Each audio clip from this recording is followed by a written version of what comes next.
G'day, it's Lyle Shelton here. Welcome to the Macquarie Street Political Podcast, which I'm rebooting after a little bit of a period of downtime. I wanted to bring this to you to talk about the issues of the week, key things that have been happening in politics in Australia, the stuff that the mainstream political parties simply will not talk about. This is why we need podcasts like this. I've got a very special guest joining me live, and we are going live. We're streaming to Facebook and X and YouTube at the moment, and of course the recording of this will be available afterwards for people to watch. It'll also be available on Spotify, so you can listen to it when you're on your run or in the car or whatever you're doing. But my special guest today, in just a moment, is Tess Hackett. Tess was featured on the front cover of the Weekend Australian magazine last Saturday, and this was a massive breakthrough for parents like her who have been victims of LGBTIQA plus rainbow political ideology. She's lost a child to the trans agenda, and she is speaking there on behalf of so many other parents who have been devastated by this political ideology, which has taken their children from them, caused them to be estranged, and often to have gone through irreversible medical procedures, sterilisation, chemical castration, sometimes physical castration, in the vain hope that they can somehow change their gender. This is a huge, huge story. Tess and so many others have been trying for years and years to get through to the mainstream media, to create awareness in the Australian population, and this is a massive, massive breakthrough, and she'll be giving her first interview with us right here on the Macquarie Street podcast in just a few moments. But before we do, I want to talk about the week that's just gone in politics here in Australia. This has been the first sitting week since the Parliament went back after the May 3 election. And boy, what a week it's been. It's been a long break of Parliament sitting. We've had Susan Ley. She was elected as the Liberal opposition leader, or the coalition, well, the opposition leader on behalf of the Liberals and the Nationals. And she went to her first question time this week. She strode into the Parliament with this photo that you can see on screen being posted on her social media. This is what my friend George Christensen dubbed the Charlie's Angels photo. It's Susan Ley and two of her colleagues striding into question time to, I guess, show this new face of the Liberal Party that's female friendly, because one of the wash-ups of the election was apparently this so-called women's problem which the Liberal Party supposedly has. I don't know that media shots like this that are completely contrived and staged are going to cause more voters to be attracted to the Liberal Party, particularly women. I think they're looking for substance. I think the Liberal Party's real women's problem lies with this next issue, and this issue that Senator Alex Antic from South Australia brought up in the first week of the Parliament just a few days ago. Let's take a look. Thank you. I rise to indicate that I intend to introduce a private Senator's bill to amend the Sex Discrimination Act by removing the references to gender identity and restoring the Act to its original purpose. In 2013, the Gillard government introduced gender identity as a protected attribute of the Act, and this changed the Act's intent, creating a situation where the safety, privacy and opportunities of women are now challenged pursuant to the very law that was designed to protect them. Now, this is a really, really important move by Senator Antic. The Sex Discrimination Act, as he said, was amended in 2013 when Julia Gillard, our first female Prime Minister, was in office. Her then Attorney General, Mark Dreyfus, changed that act to make gender identity a protected attribute. Now, what that's done is created a situation where if a biological male thinks that they're a woman, that biological male can have all the advantages and privileges and rights of a woman. He can go into female-only spaces, he can play in women's sports, he can go to their toilets, their showers. It's created this incredible vulnerability for girls and women. And it's something that should have been fixed a long, long time ago. It's something that people like Alex Antic and Senator Claire Chandler, parties like Family First, of which I'm the National Director, Pauline Hanson to her credit, they've been raising this issue over and over again, and yet no one in politics will take any notice.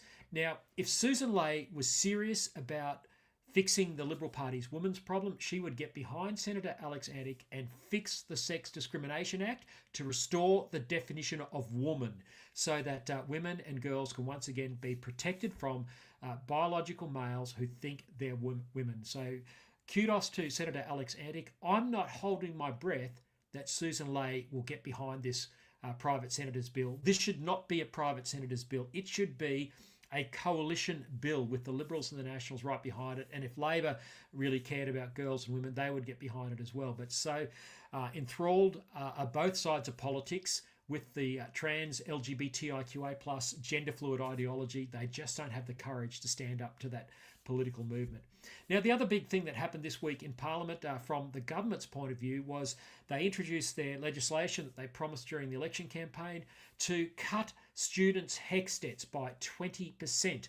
And the Prime Minister, Anthony Albanese, wrote a little note that he posted on social media. He said, in case you missed it yesterday, we introduced our legislation to cut 20% off every student's HECS debt. Note that Anthony Albanese doesn't know how to use an apostrophe for the possessive form of a word. He goes on to say, average save equals $5,500. Now, this is really nice. All of us love to get free stuff from the government, but the government is in $1 trillion worth of debt, which you and I have to pay off, which these students will have to pay off as they go into the workforce. Now, all he's done by cutting the HECS debt of our students by 20% is then put that debt onto the rest of the population. It's gone on the national credit card, which is $1 trillion. This is unsustainable, folks. It's intergenerational theft, and it should be. This should be the topic of the Parliament coming back from the election, but sadly, it's not. It's a real problem. So that's Anthony Albanese's big boast. Now, the other crazy thing we saw this week was some of the new Labor MPs going into the Parliament to vote on this legislation. Here's what they did on their way in.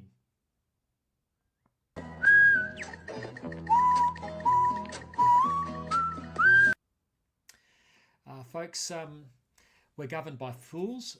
These are some of the new MPs from the Labor Party who will be sitting in the Parliament over the next 3 years.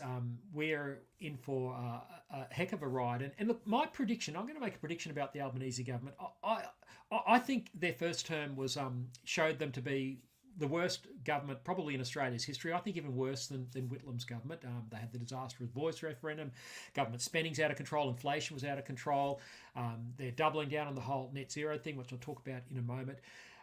We saw a similar government like this in New Zealand under Jacinda Ardern. It took the people there 3 or 4 years to sort of work it out, and then Jacinda Ardern realised how unpopular she was, and she got out before she could be voted out. They had the baseball bats out for her. New Zealanders worked her out. Anthony Albanese is of the same ideological far left mindset as New Zealand's Jacinda Ardern. I reckon in this term of Parliament, Australians will start to realise as their electricity bills continue to go through the roof because of net zero, as government debt continues to spiral, as the economy continues to stagnate because of the lack of productivity in it, and taxes continue to go up. I think people are going to work these guys out. And of course, I should have mentioned the social cohesion issues as well. So let's wait and see. But Parliament's off to a start this week. Now, I mentioned net zero. And again, the important things that need to be done in the Parliament are not being done by Susan Ley or Anthony Albanese. They've been done by private members. And Barnaby Joyce has finally broken ranks with his party on this issue of net zero. Now, he's been complaining about it for a long time, rightly so. He has teamed up with his former rival, Michael McCormack, also another former Deputy Prime Minister. And they've both come out this week and said, we're not supporting net zero anymore. Barnaby has produced a private members bill to axe net zero. Now, I think that's really important. Net zero is the policy that is the one that's driving our cost of living through the roof. It's doing economic harm to the nation. It's sending manufacturing offshore. It's the thing that's causing your electricity prices to go through the roof. It's causing the electricity grid to be unstable. We keep getting warnings every summer from the Australian Energy Market Operator to say that the grid is unstable. We're at risk of blackouts. It's hard to believe this, but this is what is happening in modern Australia in our lifetimes. And net zero, with its rollout of solar panels and windmills, and we've seen farmers complaining in the news, rightly so, this week about wind towers the size of James Packer's Crown building at Barangaroo. I mean, it's the tallest building in Australia. We're talking, 290 metre high wind towers in farming land around the Yass district. You've got to roll out transmission lines, disperse the transmission. It's incredibly expensive. It all goes onto your electricity bill. We've got abundant coal, gas, uranium in this country, and yet we are driving our electricity through the roof. This is a big deal. Well done to Barnaby and Michael McCormack. They are right to raise this issue. Again, Susan Ley can't work out whether she supports it or not. It's under review. We've got to get away from this policy as quickly as we can. It's doing incredible damage to the country. I also believe Barnaby Joyce owes the nation an apology. I'm glad he's doing what he's doing, but he's the one, when he was Deputy Prime Minister, his National Party room voted to put Scott Morrison on the plane to Glasgow to sign us up to net zero. And that was a disastrous thing for our nation, an act of economic self-harm. So that's net zero. Now, also on the economy this week, we saw a really important report released by the Centre for Independent Studies, written up in the Australian Financial Review, which shows that more than 50% of Australians now rely on the government as their main source of income. This is people who are public servants. Okay, we need public servants, obviously, but we've got way too many of them. And we've got an NDIS, National Disability Insurance Scheme, which is out of control. It's becoming one of the biggest drags on government revenue, tax revenue. All government spending is out of control. We've got half of the population relying on the government. Now, that is just not sustainable for any country of 25 million people to have half the people reliant on the taxpayer for their income. We've got real problems in this country, folks, and this is something to keep an eye on. Again, this is why we're doing this podcast, because this wasn't raised as part of the parliamentary debate this week as Parliament returned. There is no plan in politics to deal with these systemic issues which are dragging our nation down. The other thing that happened this week, there's been a lot, but Israel, of course, has been in the news. The tragedy in Gaza, which is entirely Hamas instigated with their brutal war on Israel, their desire to destroy the state of Israel. But Albanese, coming out this week and criticising Israel all the time. Now, look, Israel's prosecution of the war is not beyond criticism, obviously, but they didn't start this war. And the reason why people are starving in Gaza is because Hamas pilfers the aid that comes in. Israel had to take over the distribution of aid from the corrupt United Nations. Their UN Works and Relief Agency was involved in the October 7 massacre. Some of their staff were sacked for their complicity and involvement. The UN is corrupt, unfortunately, but Israel had to take it over, but Hamas keep trying to pilfer the aid. They want to control the distribution of aid. They want to give it to the rapists and the terrorists and the people who committed the atrocities, their fighters of October 7. And this is obviously untenable.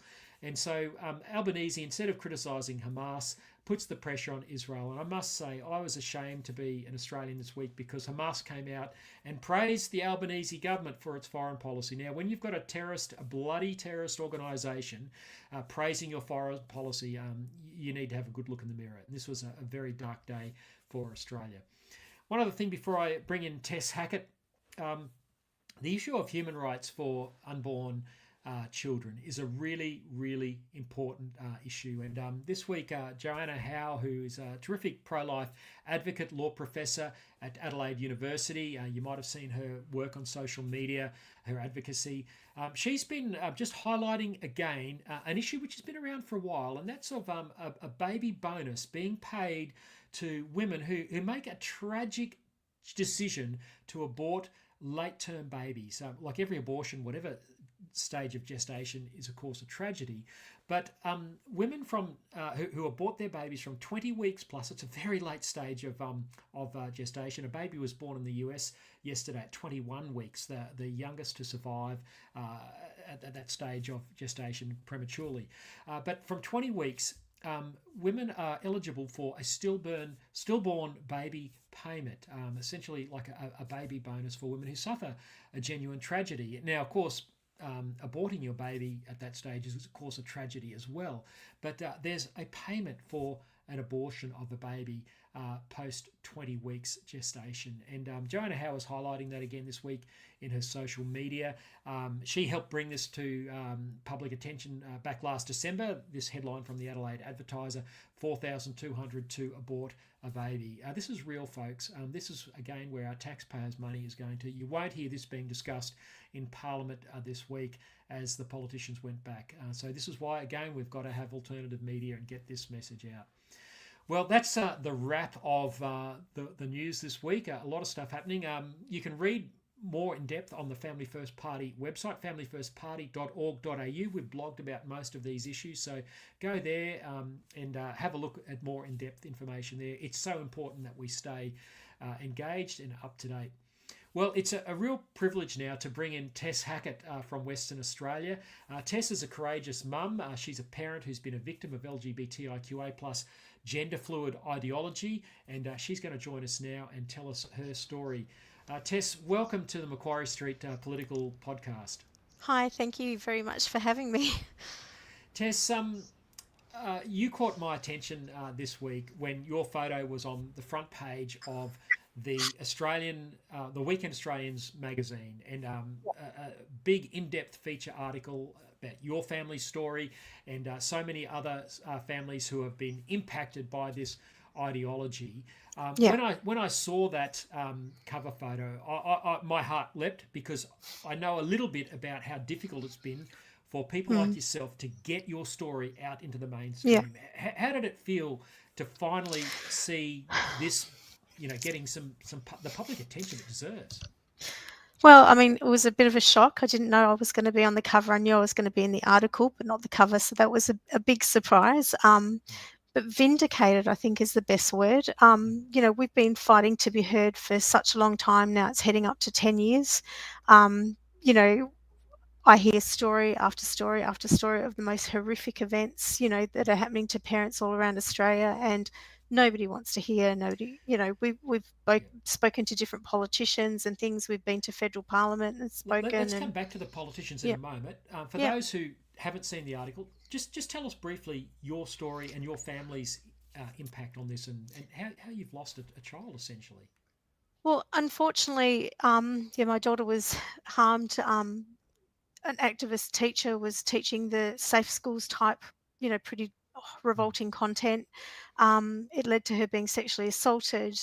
We didn't find out for a little while. When we did find out, the police were not interested in proceeding to investigate at all, despite the person who sexually assaulted her had also almost done, the same to somebody else. We knew there'd been something wrong, so we took her to see a psychologist, and the psychologist sort of called us in one day and said, look, I think, maybe your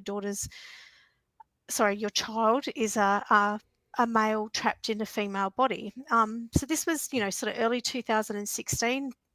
Nobody, I just thought she was a bit of, insane. I mean, I was a bit annoyed because we'd been paying all this money for, to see her every week and stuff. And here she is sort of suggesting this. So I sort of went, okay, thank you. And sort of we never went back. Shortly after that, I found out about the sexual assault and tried to get her more concrete help in that area. We were seeing a psychologist that specialised in that sort of thing. But by that time she'd already started looking online. She had one of the people she knew who'd also been almost sexually assaulted by the same person had gone down the transgender path, and this person's family became what we call the glitter parents. Anything that we say no to, they affirm. They buy the binders. They come and live with us, we'll look after you, you can be our son, and all the stuff. And so it was completely activist driven. And then sort of we had an event one day where she had been on social media in the middle of the night. We had strict rules on social media or devices in rooms and things like most responsible families do. And we found her at 3 a.m. talking to this group of people, and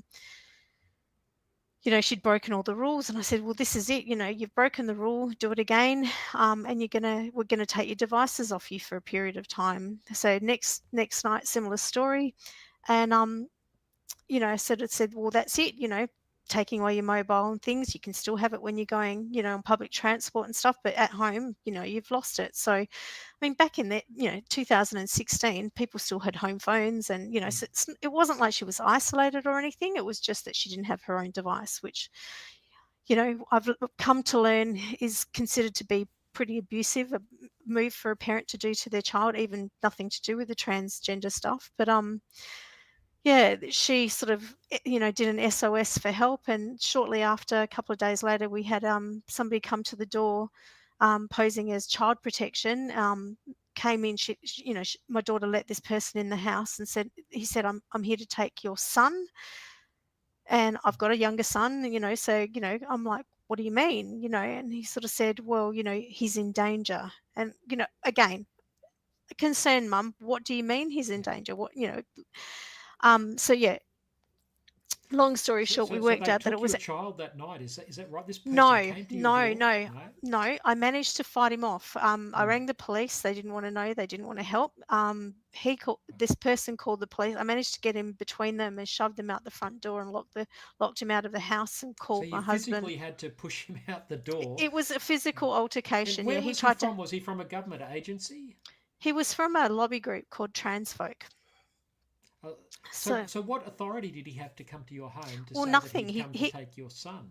Nothing. And I asked him that because when I thought he was child protection still, because he was, Mm. in a suit and everything, I said, "Where's the ID? Where's your ID? Where's your court order? He had nothing, absolutely nothing." And I mean, I didn't even catch on to the trans stuff until I sort of said, "Well, where are you from?" And he said, "Trans folk." And I went, "Oh, hang on. So it's not my son, it's my daughter." And, no way, get the hell out of my house kind of thing. But yeah, so Tess, can that we was just pretty circle awful. back to a couple of things that you've Yep, just mentioned there? That sure. I don't want to break your flow No, necessarily, but you mentioned that your daughter had been exposed to the Safe Schools program. yes. Now, Yeah. I'm familiar with this. Yeah. Perhaps some of our audience will be, but Yeah. this is a program which was teaching children. I first came across it in 2015. I think it had been Yeah. around even a little bit before then. Yeah. But teaching children that their gender is fluid.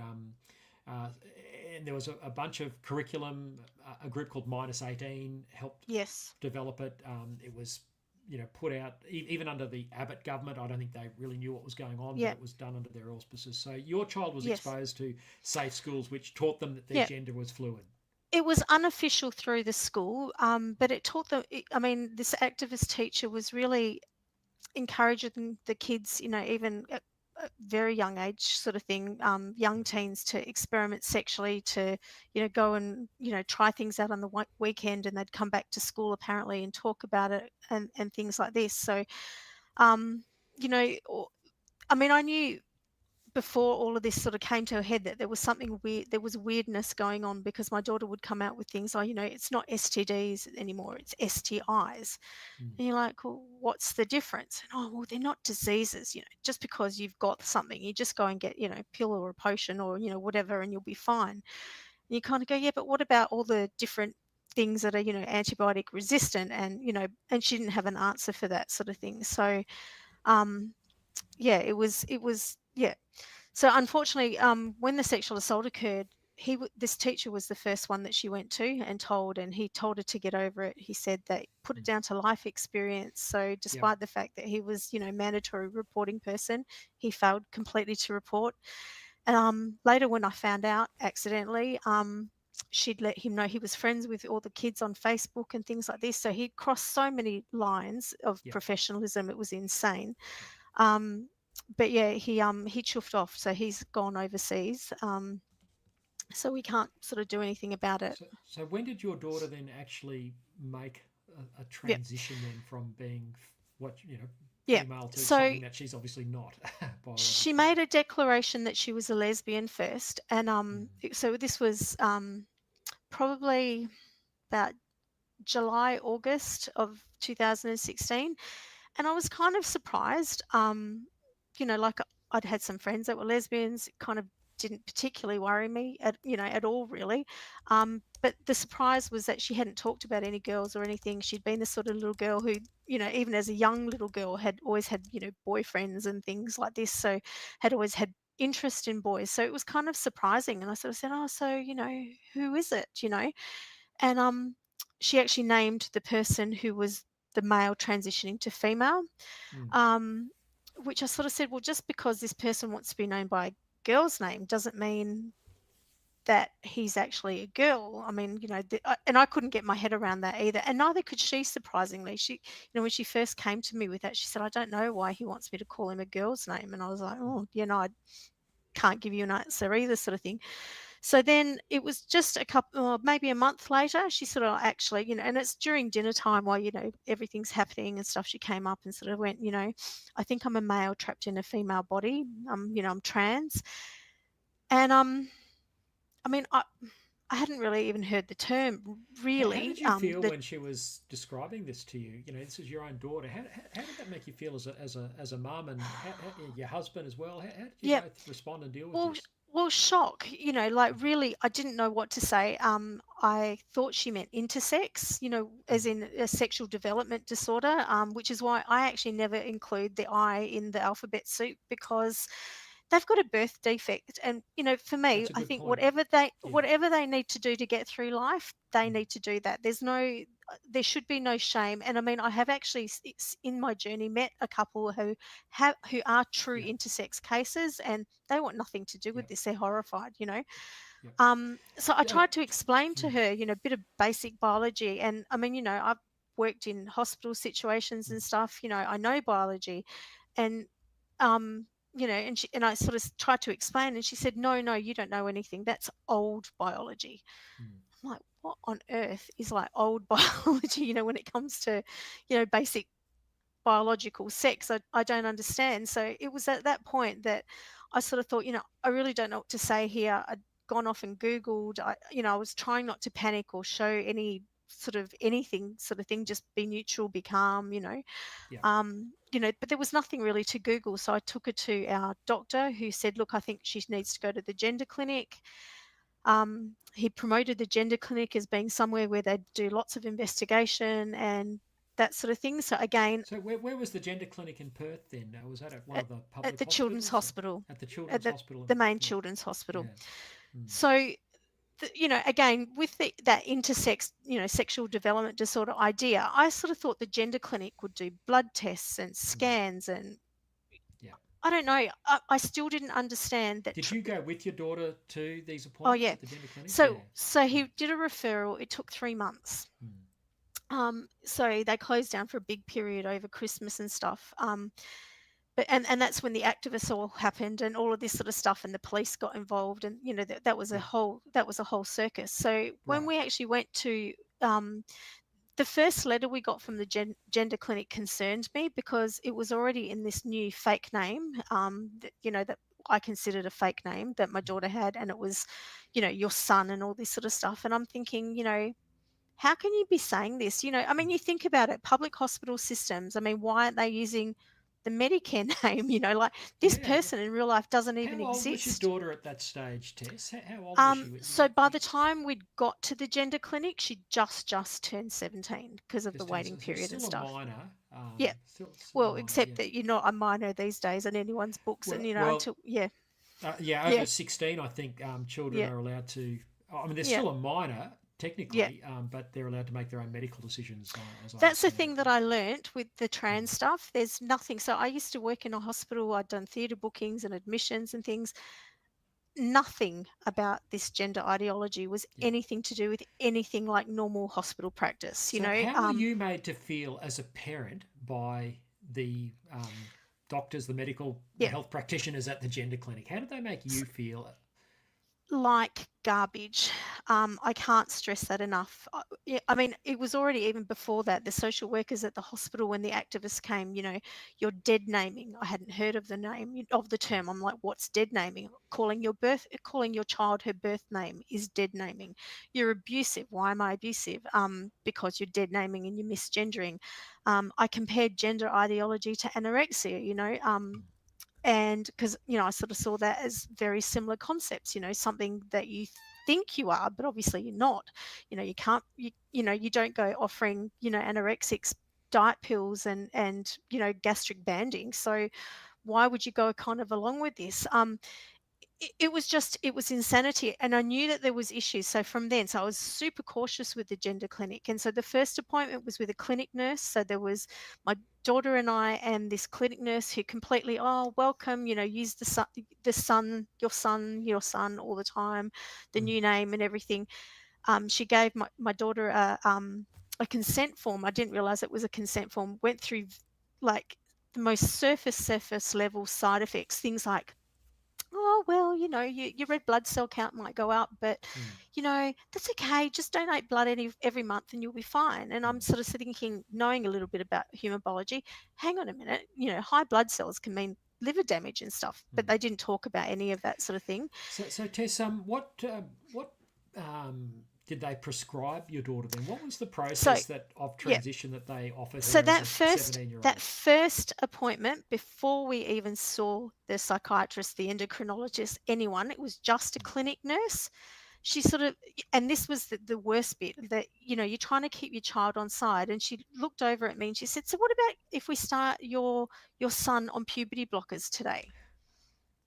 And I was like, hang on a minute, again, This where's is the at blood age test with 17. At age at age 17, they're saying, yeah. And dear, oh dear. and like, it was really confronting, and I said, well, hang on, from what I know about puberty blockers, because I had looked a little bit into it and I knew that they were dangerous, and all of this, Mm. I said, she's already gone through puberty, all of this stuff, like, why puberty blockers? I don't sort of understand. And she sort of went, well, I guess you're right, we could maybe just start on cross-sex hormones. How do you feel about that? Now, And now I that, went, that's testosterone, isn't it? That's so. yes, So straight away they're saying, let's give your daughter yep, puberty blockers, even though yep, she's gone through puberty at yep, 17, which yep, yeah would be right. yep, And then she's saying cross-sex hormones. We want to yep, inject your daughter with yep. testosterone. Yeah. So with trying to, my daughter sitting next to me, trying to keep her on side, I'm sort of thinking, what do I say to this without, being accused of abuse, without hysterics from this clinic nurse, without my daughter, going off the deep end and stuff. And I sort of went, well, like, we're into natural health, I cook from scratch, Mm. all of this sort of stuff. Like, I'm not comfortable with giving her some sort of medication that before Mm. she's even had any testing, And I mean, she did look at me funny, which I didn't understand, but it was because there is no testing. Yeah. So the next appointment, we saw the psychiatrist, and a psychiatrist, a psychologist, and I think a social worker. And we saw them together and separately. And honestly, how to make a gender clinic psychiatrist just about make their head spin around. Use the anorexic comparison. Like, honestly, I thought this lady was going to combust. How dare you suggest that Yeah. it's a mental illness? All of this sort of stuff. But it just kind of went on from there. So, I mean, I just kept saying no, and they said, look, to my daughter, look, because your mum and dad won't agree with this, there's nothing we can do. You have to wait. In WA at the time, you had to go through family court to get approval, and the wait's so long. You'll just have to wait until you're 18 and go to the adult gender clinic, sort of thing. So they kept seeing her, but there was one more appointment I went with her, but that was it, sort of thing. So we managed to hold off until she'd run away. She'd run away sort of a couple of months later because she was so furious with us for saying Okay. no. So she received no medication, no cross-sex hormones while she was Yeah, with you. So she ran away yeah, from home. yeah. So the Then what happens? transact Yeah. that Yeah. she Sorry, met go on. and moved in with the trans activists, and in hindsight they kept her for a couple of weeks, but she was too hard. I mean, mentally she was really, really unwell. Mm. She was Mm. a very traumatized teen, Mm. from the sexual assault trauma. Mm. I mean, you could see with the way she, her bedroom was just, Yeah. terrible. There was so much it was obvious, cutting herself, doing everything and stuff. But they went and dumped her in a homeless shelter. Right. So then she went on. What did she eventually end up receiving in terms of so-called gender-affirming care, which is the euphemism they use? Yep, So she went on to testosterone. testosterone. So how has that She affected her? Well, she was on I found out now, massively high dose. Mm. Bernard Lane has written about some of the strengths of some of the testosterone that some girls have been on, and they get Yeah. blood clots and stuff. Yeah. This is She to was make on, their voices go deep and yeah. to develop facial hair and the So like. within about a month, her voice had changed completely. She rang Mm. me, and her voice was unrecognizable. I Mm. thought it was a prank call, and I think that was one of the hardest things. To not know your own child's voice is so distressing. God. The facial hair came on a bit more gradually, Mm. but everything we saw, she was so heavily involved with the activists. The only time she sort of called me was when she'd been kicked out of accommodation for various reasons and stuff. Mm. So I mean, Mm. I'd go running because, I loved her and I was worried for her and things Mm. like that. So it kind of sort of went on. But then she was in a mental health place for a month, a solid month. and she'd broken up with this boy who was also transitioning, and that improved things. She actually, where I was able to see, and she picked up a lot. We actually saw traces of, our old daughter sort of thing.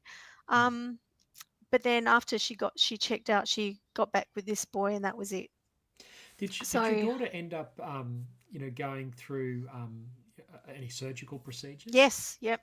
So Right. she had a GoFundMe that I'd kept an eye on and stuff. So just in the midst of COVID, when all other elective surgery was cancelled, she'd done a post on her GoFundMe saying that she finally had the money. She'd listed the surgeon's name, and all that sort of stuff. And I knew of the surgeon, so I wrote to the surgeon. I said, "Look, this is her history. She'd done this weird website where she states that she's an alien and she's got all these disabilities and all this. She was mentally so unwell." And I said to him, "Please don't do this. Please encourage her to go and have, some mental health care, first and stuff." He unfortunately printed everything and gave them to her, so that was the end of our relationship. I haven't heard from her Dear Abby. since, but How she did old was send she when she went through the surgery? 20. Tess? 20. She was So 20, yeah. Yeah. So But he she was had and sorry if this is no, traumatic that's talking all right. about this. I think you're very courageous, and of course we're seeing on the screen Yeah. again the cover of the Weekend Australian magazine where you've told your story along with many other families as Yeah. well, finally getting into the mainstream Yeah. media. But your daughter at the age of 20 has a double mastectomy Yeah. so that she can present as a man. Yes. Now that's obviously irreversible. It is. And it was devastating. Very hard thing. Surgery is so final, people sort of say, and I know a lot of the surgeons doing it, oh, if she changes her mind, she can always get implants. But, with all the studies and stuff, studying and stuff, I've looked into it since. And from what I've learned and people that I've spoken to, the scarring is so big that what that Yeah. they do for the surgery, they can't get implants. Um, I've had a couple of close friends who've had to have breasts off recently for cancer. And I mean, their scars are minuscule, like Yeah. almost invisible. And even then, their skin's sometimes not flexible enough, doesn't have enough give Yeah. for implants or anything. So So Tess, it's not what's reversible, your and your husband's relationship with your daughter like today? non-existent.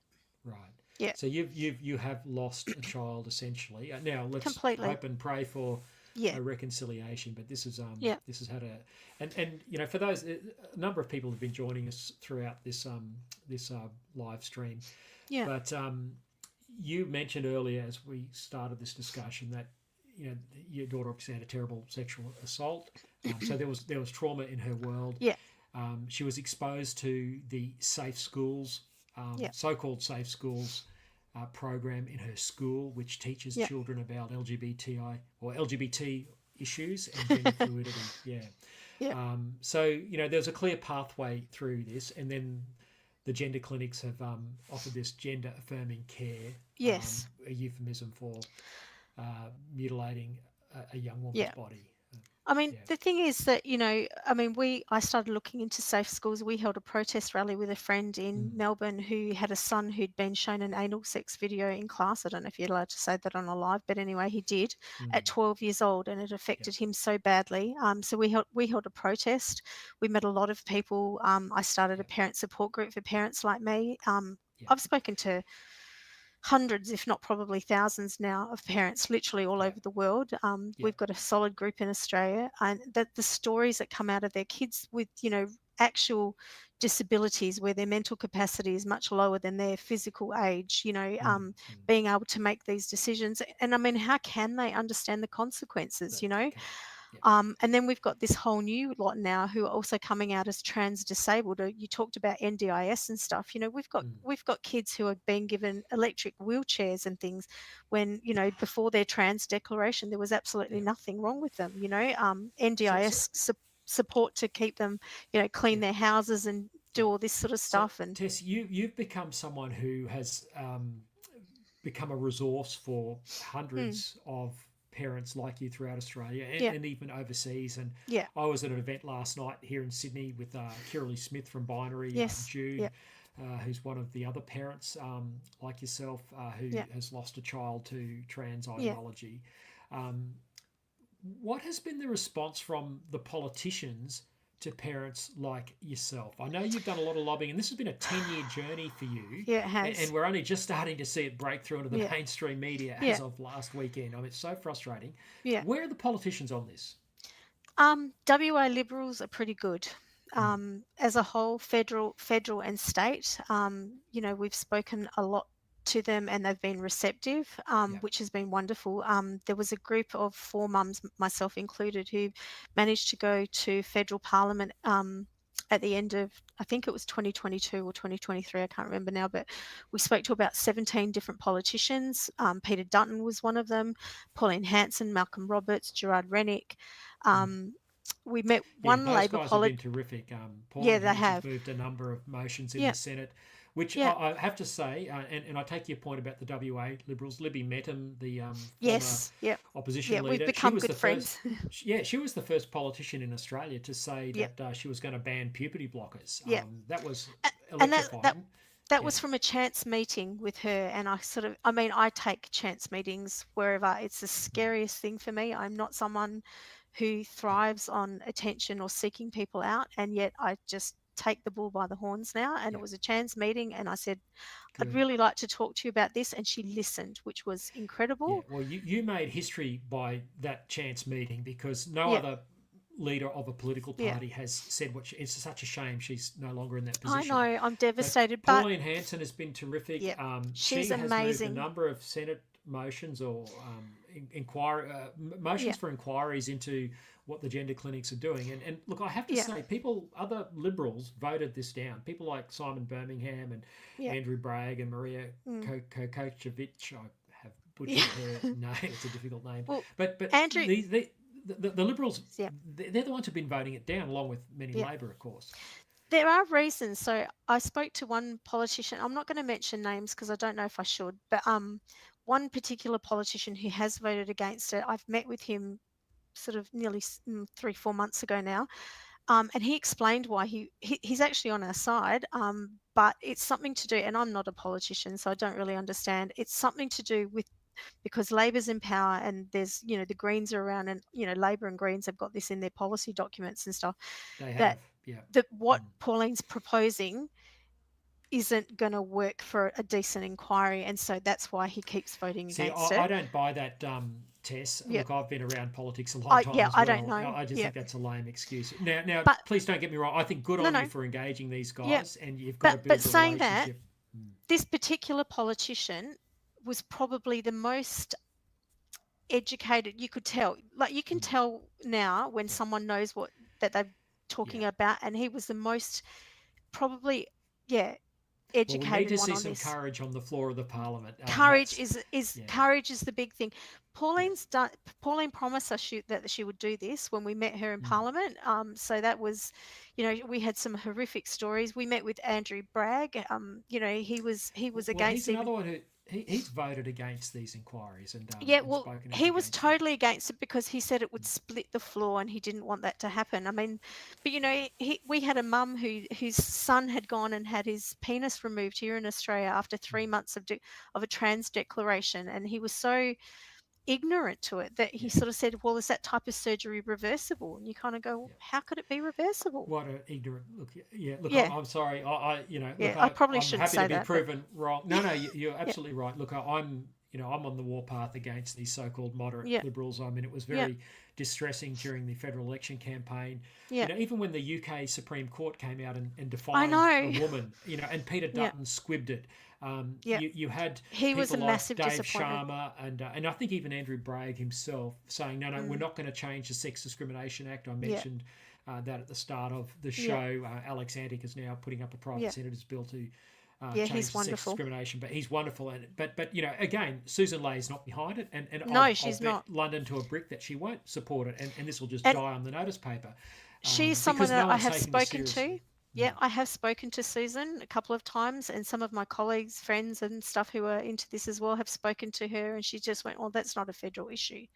Okay, how is it not a federal issue? I'm sorry, again, not a politician, just a mum, but you kind of argue with her about it, but she doesn't, not keen to sort of even hear. There's a lot of courage that's needed.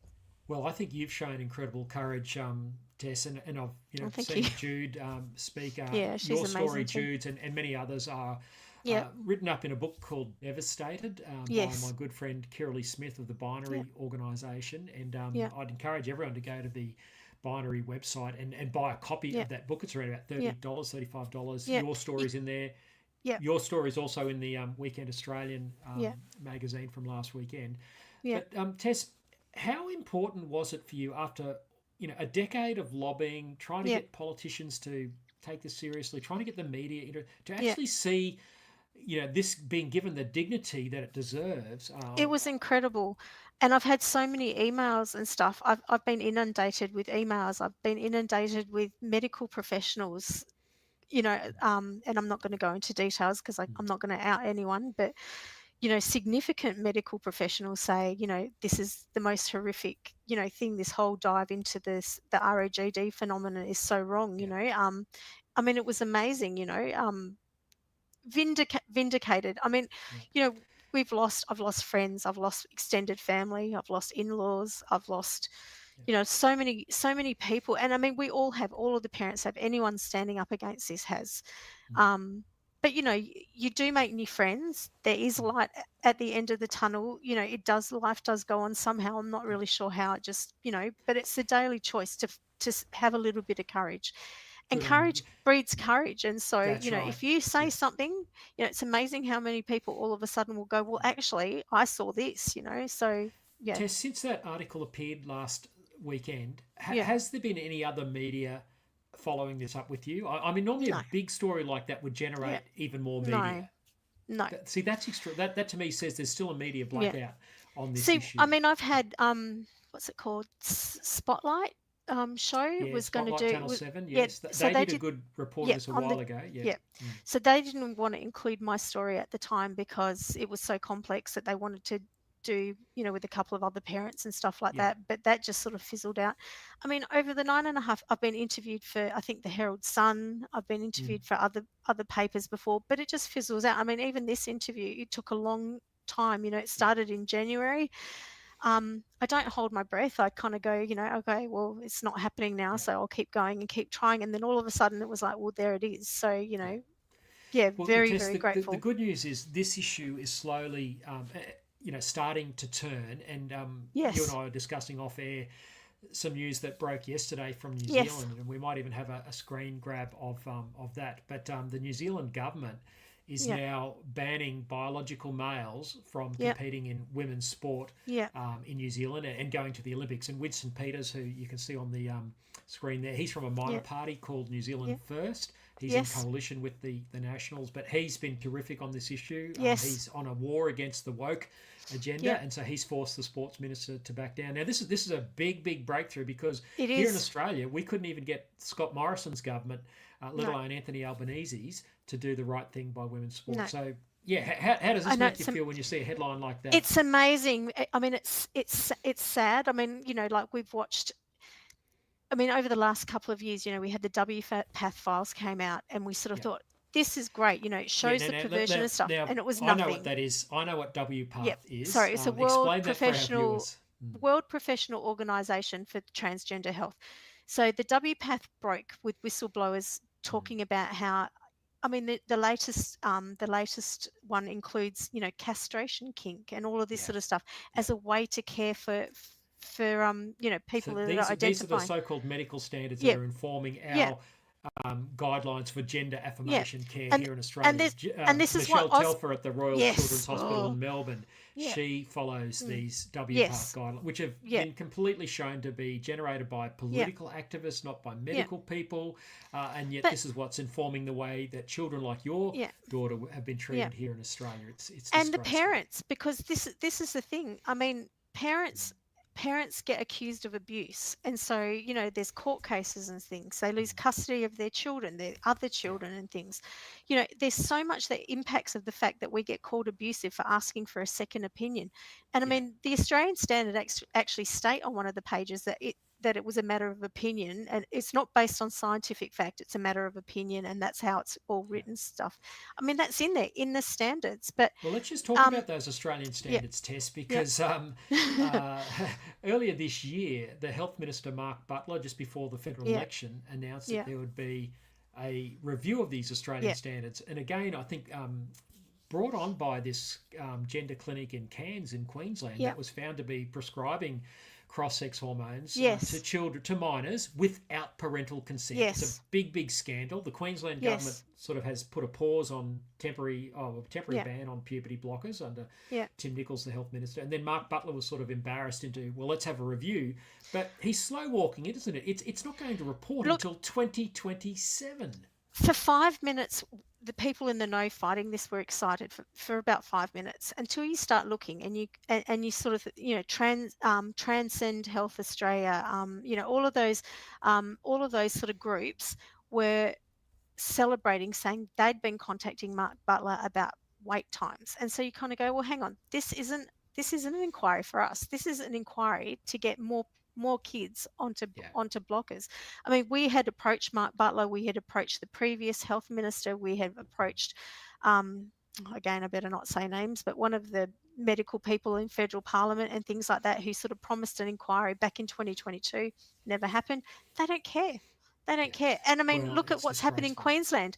Yeah, I mean, I've got parents in Queensland. Their kids are still being able to access hormones yeah. because doctors online are selling them online behind the blockout. Well, So, let's talk about Queensland. I've got another graphic which we might put up yeah, on the screen. And now, this person here is one of my heroes, Dr. Gillian Spencer, child she's psychiatrist. amazing. Yeah, Yeah, and you obviously know who she is. yeah, But well, and some of our viewers will know who've been following this yeah, issue. But yeah, she was stood down about 2 years ago from her yeah, role as a child psychiatrist at the Queensland Children's Hospital at Southbank in yeah, Brisbane. The gentleman on the right of screen is Tim Nicholls, the health minister. yeah, Now, Gillian's case, she's currently suing Queensland Health yeah, through the Fair Work Commission, I understand, and the Human Rights Law Alliance, terrific law firm, is representing her. But the LNP have been in power since October last year, a yeah, Conservative government. Now, the yeah, first thing a Conservative government should have done was reinstate Dr. Gillian Spencer, because she blew the absolutely. whistle on the Yeah, harm that her gender clinic was doing to children in fast yeah, tracking them through yeah, their gender transition, puberty blockers, cross-sex hormones, yeah, etc. Yet Tim Nicholls has done nothing, and yeah, he's a conservative, supposedly conservative. And look, there's a huge number of Christians elected to the Crucifili government yeah. who should know better.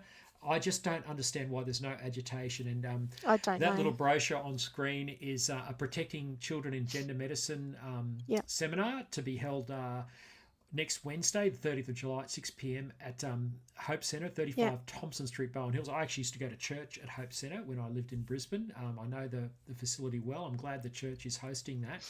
But yeah, I'd encourage everyone to get along there next Wednesday. Support Gillian Spencer yes, and find out what the heck Tim Nicholls is doing. Why he's yeah, doing nothing about this. yeah. I just don't understand.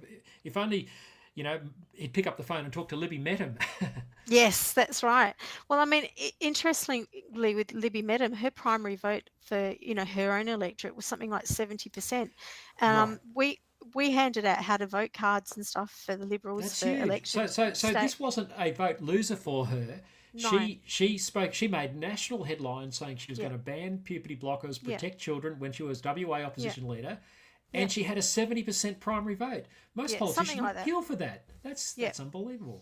I mean, everyone was sort of talking about, people talked about it, we love Libby, we love what she's saying, the consensus, there was other factors, but Yeah. on a state level, they People really forget liked her. this is a vote winner, isn't it? I mean, remember the US presidential Well, election yes, last year? yes, Donald Trump, love him or hate him, yeah, I actually think his policies are pretty good, but he's been very clear on this issue. yeah, The most effective political advertisement, yeah, and all the pundits are saying this, was his ad that said Kamala Harris is for they, them, but I'm for yes, you.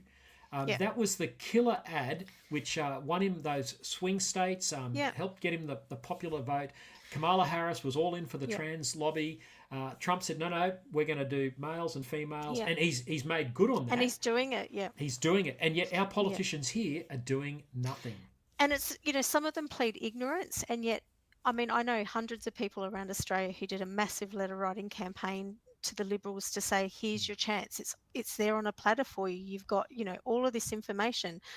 We were also sending out information about the Australian Plastic Surgeons Association, who'd made deals with Albo to have something like 21 or 24 of the gender affirming surgeries paid for by Medicare. Yeah. Like, I mean, in a government that can't afford a lot of anything, there's unemployed, the health system's revolting. I mean, WA is just a mess, and we're going to be paying, for phalloplasty surgery for people so that they can.